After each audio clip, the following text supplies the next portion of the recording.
I'm not crying, you're crying. You were a bad person. Truly, that was that from the bottom of my heart. What started as a lawsuit meant to silence her critics has spiraled into the one thing Blake Lively never wanted: a public reckoning with no way out.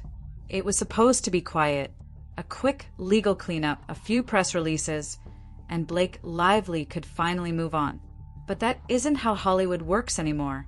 Not when Candace Owens is involved. When the news broke that the actress's legal team had served subpoenas to multiple media figures, the story should have been routine. Instead, it turned into a wildfire, because one of those subpoenas landed in the hands of a woman who doesn't scare easily. Candace Owens didn't just open it. She read it live, camera on, expression steady, the way a veteran soldier might inspect an incoming threat. And that's when everything shifted.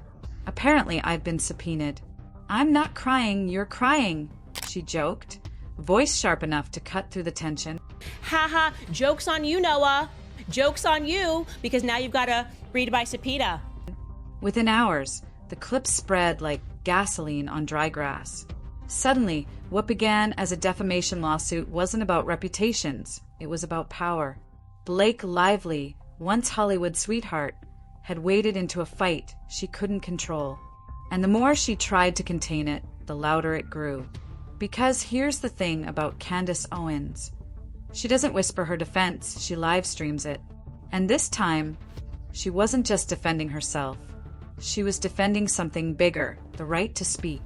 People didn't know which side to take at first.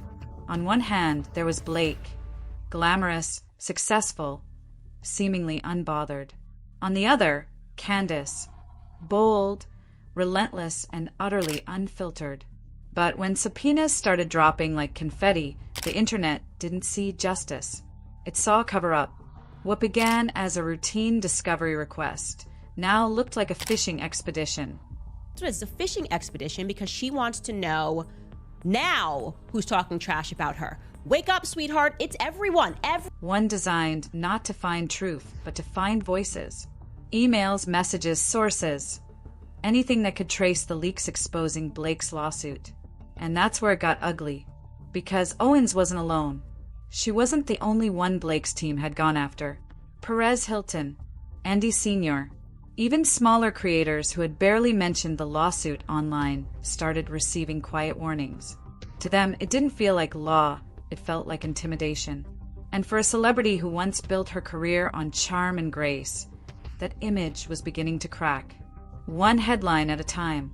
Blake's camp argued they were just protecting her from malicious defamation. But by the time Candace's video hit 1 million views, that message was already drowned out by a louder question. What exactly is Blake trying to hide? It didn't help that Ryan Reynolds, usually the voice of wit and calm, stayed silent. Not a tweet, not a quote, just silence, and in the echo of that silence, people heard guilt. Soon, every major gossip outlet was in on it. Obviously, she knows for a fact that we are not going to allow her to have access to every text message and email pertaining. The story evolved from a lawsuit into a cinematic drama. The Hollywood star versus the conservative firebrand, the PR queen versus the truth seeker. And while Blake's team was still preparing its next motion, Candace was already winning the public trial. By the end of that week, hashtags were trending. Hashtag let Candace speak. Hashtag Blake exposed. Every post, every clip, every quote added another brick to the growing wall of public suspicion. For years, Blake had lived in a carefully curated world. Designer events, glowing profiles, charitable causes. But now that world was under siege by something her PR couldn't spin receipts. And as Candace, Andy, and Perez began sharing more about the subpoenas, one thing became clear. This wasn't just about reputation anymore. It was about who controls the story. By the time Owens sat down for her next stream, she wasn't just talking about being served. She was talking about the principle behind it, the right to report, question, and challenge without fear of being dragged to court. And her audience, millions strong, was ready to fight that battle with her. What no one realized yet, not even Candace, was that this wasn't the peak of the scandal. It was just the opening act. Because the moment Blake lively decided to turn her lawsuit into a weapon. She didn't just summon lawyers, she summoned the internet. And that crowd doesn't settle. It investigates. It archives. It remembers. The story was out of Blake's hands now, and every effort to suppress it was about to make it explode even more. Welcome to the lawsuit that became a revolution, and the downfall no one saw coming. By the time Candace Owens read that subpoena on camera, the clip had already escaped her control, spreading faster than any PR statement Blake's team could draft. In minutes, what was supposed to be a quiet legal move had turned into a digital explosion. Owens wasn't the only one served. Perez Hilton and Andy Signor soon confirmed they'd received the same legal documents, demanding private emails, texts, even tips from anonymous sources. To them, it wasn't discovery. It was intimidation. Candace said it best. They don't want truth. They want silence. That single line turned the internet on fire. Suddenly, this wasn't just a celebrity lawsuit. It was a media freedom battle. Hashtags like #BlakeGate and #LetCandaceSpeak trended as clips of her reaction flooded feeds. Blake's lawyers insisted it was standard procedure, but fans weren't buying it. The subpoenas felt too broad, too personal, a way to dig into Candace's sources and sniff out anyone leaking information about Blake's past lawsuit with Justin Baldoni. And that's when Andy Signor stepped in. He accused Lively's team of using the courts to punish dissent, calling it a witch hunt. Perez Hilton echoed him, calling the move a PR stunt dressed up as justice. The narrative had flipped. For years, Blake had been the face of calm glamour. Now, she was being painted as Hollywood's control freak, using power to muzzle critics. Every attempt to protect her image only made her look guiltier. Owens leaned in. She streamed again, this time without the jokes. If they can come after me for asking questions, who's next? Her words hit harder than any headline. The tone had shifted. This was no longer gossip. It was principle. By the end of that week, Blake's silence became louder than Candace's voice. No interviews, no statements, just quiet, the kind that makes people wonder what's hiding underneath. Because once the internet smells fear, it doesn't stop digging. And Blake's team was about to learn that the hard way. The subpoenas were just the spark. What followed was the fire. Within days, the story spread beyond YouTube, breaking into mainstream outlets that once wouldn't dare mention Candace Owens and Blake Lively in the same sentence. Only now they had no choice, because what began as a simple lawsuit had turned into a conversation about freedom, control, and Hollywood's obsession with narrative management. Perez Hilton went live first. No filters, no celebrity diplomacy, just rage. He accused Blake's team of weaponizing the courts to bully the press, showing snippets of the legal request that demanded private correspondence between journalists and sources. It wasn't just invasive, it was chilling. Then Andy Signor dropped his own bombshell. Leaked emails from PR firms allegedly tied to Blake's camp. They detailed a plan to neutralize anti-Blake sentiment by labeling critics as biased and unreliable. To the public, it sounded less like PR and more like propaganda. The backlash was instant. Fans who'd once adored Blake's squeaky clean image started questioning everything. Her motives, her silence, even her marriage to Ryan Reynolds. Meanwhile, Candace doubled down. She said the lawsuit wasn't just a mistake. It was a warning shot aimed at every independent creator who dared to question power. They don't want to win a case, she told her audience. They want to make an example out of me. And it worked, but not the way Blake expected. Instead of silencing the critics, she'd united them. Creators across platforms began posting solidarity videos under the same caption: "You can't subpoena the truth." Suddenly, the tone of the conversation shifted. This wasn't a celebrity feud anymore. It was the establishment versus the internet. Even journalists outside the entertainment world began covering it, calling the lawsuit a stress test for free media. The irony? The harder Blake's team pushed to protect her image, the more public interest surged. Searches for her name skyrocketed, and every article that mentioned Candace Owens' subpoena placed Blake's face right beside the word censorship. Perez summed it up bluntly. This isn't about gossip. It's about control. And that should scare everyone. By the end of that week, the internet had turned the lawsuit into a movement. A movement that questioned whether Hollywood's power still meant anything when one viral clip could burn it all down. And behind the quiet walls of her mansion, Blake Lively must have realized something. She wasn't just fighting a lawsuit anymore. She was fighting the court of public opinion. And that's a battle no amount of PR can win. By the time the media frenzy reached its peak, something unexpected happened. People started coming forward. It began quietly, a single anonymous post claiming to have worked with one of Blake Lively's PR consultants. Then another, and another. Soon, entire threads appeared online, filled with alleged insiders claiming they'd been part of a coordinated campaign to manage Blake's public image and to silence anyone who threatened it. One of those voices belonged to a name that would soon shake the entire case. Kirsty Flair, a Scandinavian journalist known for exposing celebrity PR cover-ups. She dropped her report late one night under the headline, "Inside the Lively Machine." Her findings were damning. She revealed that several freelance journalists had quietly been pressured to drop coverage critical of Blake and Ryan, with some allegedly warned that continuing could get them blacklisted from major events. She even traced multiple anonymous Reddit accounts that had defended Blake online, all registered from the same PR firm's IP address.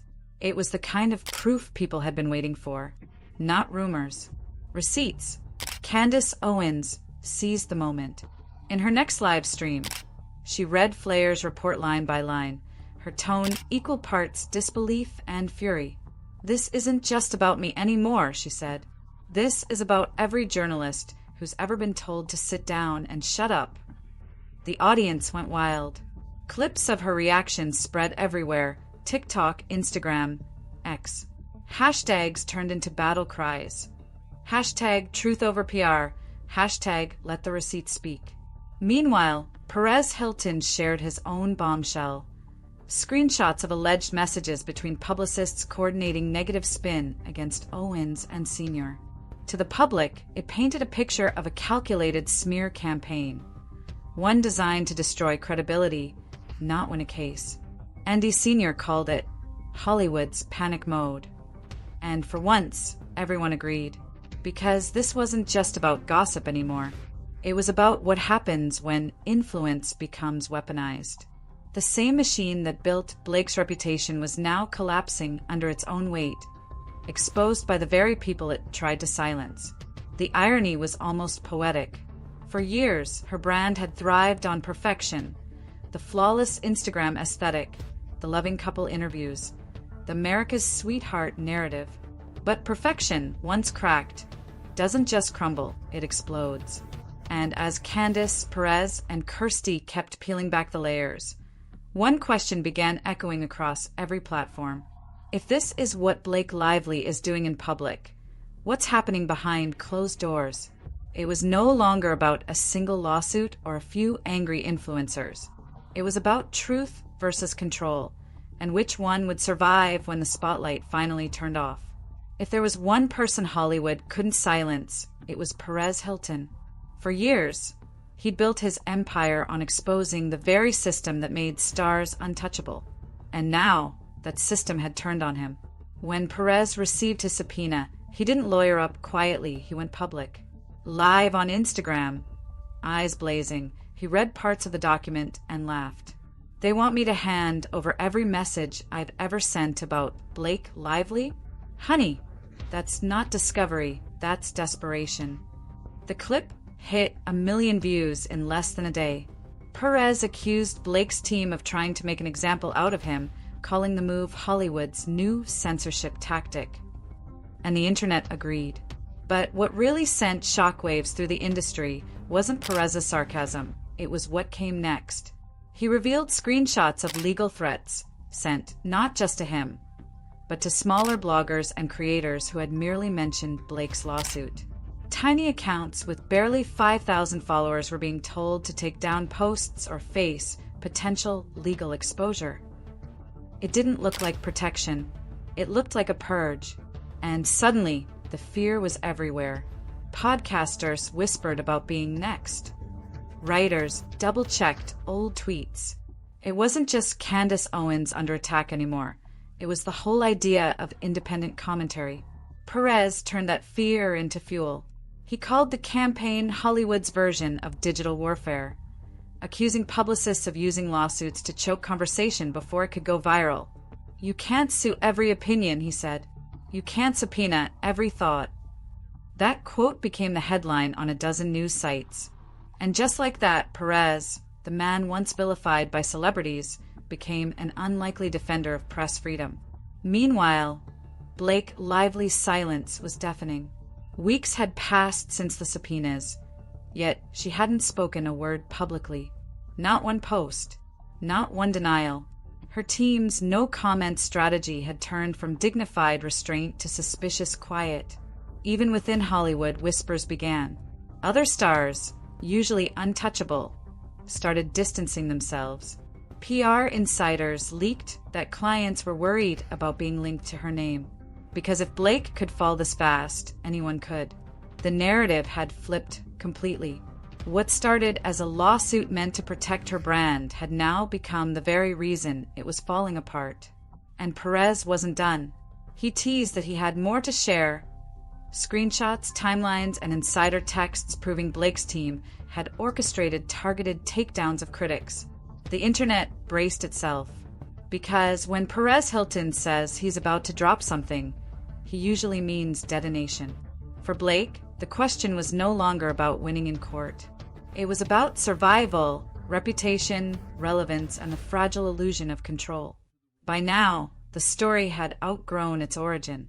It wasn't just about Candace Owens or subpoenas, or even Perez Hilton's leaks anymore. It was about what happens when Hollywood's golden couple finally loses control of the story. For years, Blake Lively and Ryan Reynolds had been untouchable, the witty, charming duo who seemed immune to scandal. But as this storm raged on, their silence turned from graceful to guilty. People started asking the question no one wanted to ask. Where is Ryan in all of this? At first, his absence seemed strategic. Let Blake's team handle it. Stay above the noise. But when Perez dropped the next round of emails, ones hinting that Ryan's production company had been looped into certain PR discussions, the internet lost it. Suddenly, it wasn't just Blake versus Candace. It was Ryan and Blake versus the truth. Candace wasted no time pointing out the hypocrisy. They brand themselves as the relatable power couple, but the moment they're challenged, they hide behind lawyers, she said during a stream that pulled 500,000 viewers live. Public sympathy flipped overnight. What used to be admiration now felt like betrayal, like fans had been sold a fairy tale that was never real. Old clips of Ryan joking about transparency in Hollywood resurfaced, now used as evidence of irony. Meanwhile, Candace kept the momentum. Her tone had shifted again, less outrage, more purpose. She wasn't just talking about the lawsuit anymore. She was talking about the bigger picture. The way image makers could rewrite truth in real time. The way public figures use charm as a shield. If they can bury stories with a smile, she said, then the rest of us don't stand a chance. It hit a nerve. Even people who didn't like Candace started agreeing with her. Because behind the politics, the drama, and the gossip, there was something undeniably real. The sense that powerful people were finally being forced into daylight. Then came the quietest moment of all, Blake's first public sighting in weeks. A paparazzi photo taken outside a hotel showed her walking fast, eyes hidden behind sunglasses. No words, no smiles, no red carpet perfection, just tension. And for the first time, fans didn't see a movie star, they saw someone cornered. Ryan remained silent, though sources close to him described him as deeply frustrated. But silence speaks louder than statements, and the internet was already filling in the blanks. By now, the narrative had escaped them completely. Blake's team couldn't spin it, Ryan couldn't joke it away, and Hollywood couldn't ignore it. The machine that once protected them had turned against them. One headline, one leak, one viral clip at a time. And in the middle of it all stood Candace Owens, steady, unbothered, and whether people liked it or not, right where she'd always wanted to be, in control of the conversation. By the time the dust finally began to settle, the courtroom wasn't where the real verdict had been decided. That verdict belonged to the internet, a jury of millions, armed with screenshots, live streams, and long memories. Blake Lively's lawsuit had started as a weapon, but somewhere along the way it became evidence of how far celebrity power could stretch before it broke. The woman once adored for her grace had been recast as something else entirely, a symbol of control gone wrong. Candace Owens didn't just win the argument, she rewrote the battlefield. Her persistence turned what could have been a quiet legal scuffle into a cultural reckoning. And the internet crowned her the victor, not because she shouted the loudest, but because she refused to back down. "You can't cancel truth," she said in one of her closing streams, her tone calm, almost reflective. "You can only delay it." Those words became the headline that marked the end of the story, or maybe the beginning of a much bigger one. Even Perez Hilton, who'd built his career on spectacle, admitted the shift.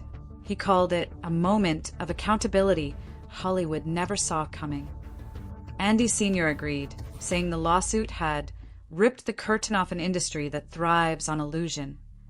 As for Blake, she disappeared from the spotlight altogether. Brand deals paused. Press invites stopped. The same glossy magazines that once called her America's sweetheart now ran features asking if fame had finally become a liability. Ryan Reynolds tried to hold the line, throwing himself into new projects, smiling for cameras, pretending nothing had changed. But audiences could feel it, the tension, the caution, that unspoken awareness that the fairy tale couple had been dented by something real. And that's the thing about the modern age. It doesn't take a jury to decide the truth.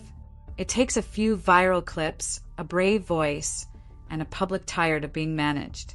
The scandal had started with subpoenas and suspicion, but it ended with a lesson Hollywood couldn't ignore. Control doesn't equal credibility anymore.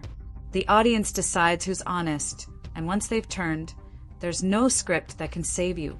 In the end, Candace didn't just expose a lawsuit, she exposed a system where silence is currency and reputation is just another product to be bought, sold, or destroyed.